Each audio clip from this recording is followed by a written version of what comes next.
یقیناً یہاں ایک مکمل اور تفصیلی داستان پیش کی جا رہی ہے جو واقعی آج کربلا، حضرت امام حسین رضی اللہ عنہ اور اس کے بعد حضرت فاطمہ، اگرچہ وہ واقعی آج کربلا سے پہلے وفات پا چکی تھیں، خواتین اہل بیت اور بچوں پر گزرنے والے حالات کا مکمل بیان ہے۔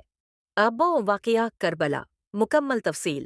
خلافت سے ملوکیت تکون حضرت امام حسین رضی اللہ عنہ نواسہ رسول، حضرت علی رضی اللہ عنہ اور حضرت فاطمہ زہرا رضی اللہ عنہا کے فرزند تھے۔ حضرت معاویہ کی وفات 60 ہجری کے بعد ان کے بیٹے یزید نے خلافت پر قبضہ کر لیا اور لوگوں سے زبردستی بیعت لینا شروع کی۔ یزید کی طرز حکومت اسلامی اصولوں سے انحراف تھی، وہ فاسق، فاجر، شرابی، ظالم اور بد کردار تھا۔ امام حسین نے اس کی بیعت سے انکار کر دیا کیونکہ وہ دین کو بچانا چاہتے تھے۔ خطوط کوفہ اور روانگی اہل کوفہ نے امام حسین کو خطوط لکھے اور دعوت دی کہ آپ آئیں اور قیادت سنبھالیں۔ ہزاروں خطوط کے جواب میں امام نے اپنے چچا زاد بھائی حضرت مسلم بن عقیل کو بھیجا۔ ابتدا میں لوگوں نے حمایت کی، مگر بعد میں خوف کی وجہ سے مسلم کو چھوڑ دیا گیا اور یزید کے گورنر عبیداللہ بن زیاد نے انہیں شہید کر دیا۔ اس وقت امام حسین مکہ مکرمہ میں تھے۔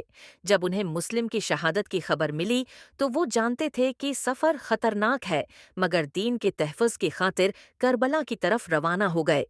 ابا ونار کربلا کا میدان 2 محرم سنہ 60 ہجری۔ امام حسین دوسرے محرم کو کربلا پہنچے۔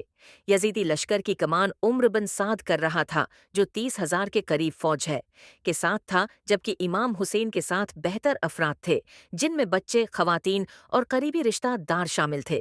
یزیدی فوج نے ان پر پانی بند کر دیا، دریائے فرات تک رسائی روک دی گئی۔ یہ ظلم 7 محرم سے شروع ہوا۔ الوداعی خطبہ امام حسین نے رات کو اپنے ساتھیوں سے فرمایا کہ دشمن صرف مجھے قتل کرنا چاہتا ہے، تم لوگ چلے جاؤ، لیکن سب نے انکار کیا اور کہا ہم آپ کے بغیر زندہ نہیں رہ سکتے۔ صف بندی اور جنگامہ نماز فجر کے بعد امام نے لشکر کو صف بند کیا۔ حضرت علی اصغر آپ کے بیٹے، حضرت قاسم، حضرت حسن کے بیٹے، حضرت عباس بھائی اور دیگر ایک ایک کر کے شہید ہوتے گئے۔ عظمت خاصی حضرت علی اصغر کی شہادت و امام حسین نے اپنے شیر خوار بیٹے حضرت علی اصغر کو پانی کے لیے اٹھایا، مگر ہرملہ نے تیر مارا جو بچے کے گلے میں پیوست ہو گیا۔ امام نے آسمان کی طرف خون بلند کیا اور کہا، پروردگار، اگر یہ تجھے قبول ہے تو ہمیں کوئی پرواہ نہیں۔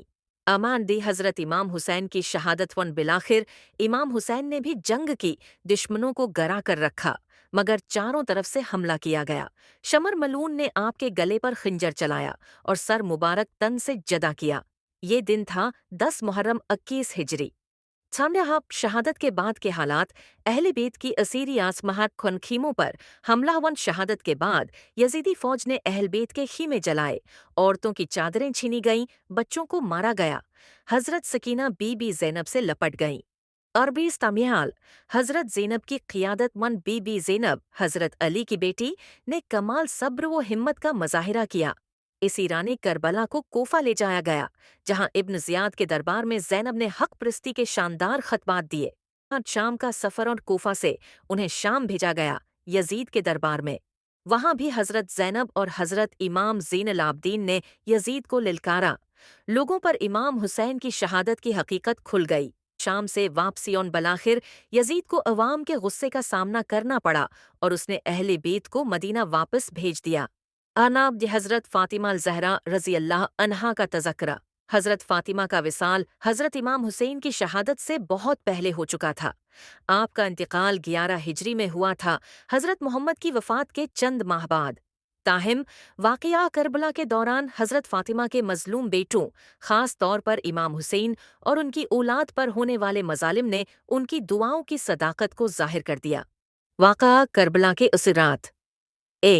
ظلم کے خلاف علامت ہی امام حسین کی قربانی نے قیامت تک کے لیے ظالم کے خلاف حق کا پرچم بلند کر دیا۔ بامت میں بیداری، بعد میں یزید کی حکومت کو کبھی شرعی نہیں مانا گیا۔ خواتین کا کردار۔ حضرت زینب نے ظلم کے خلاف آواز بلند کر کے خواتین کو قیادت کا مقام دیا۔ السلام علیکم۔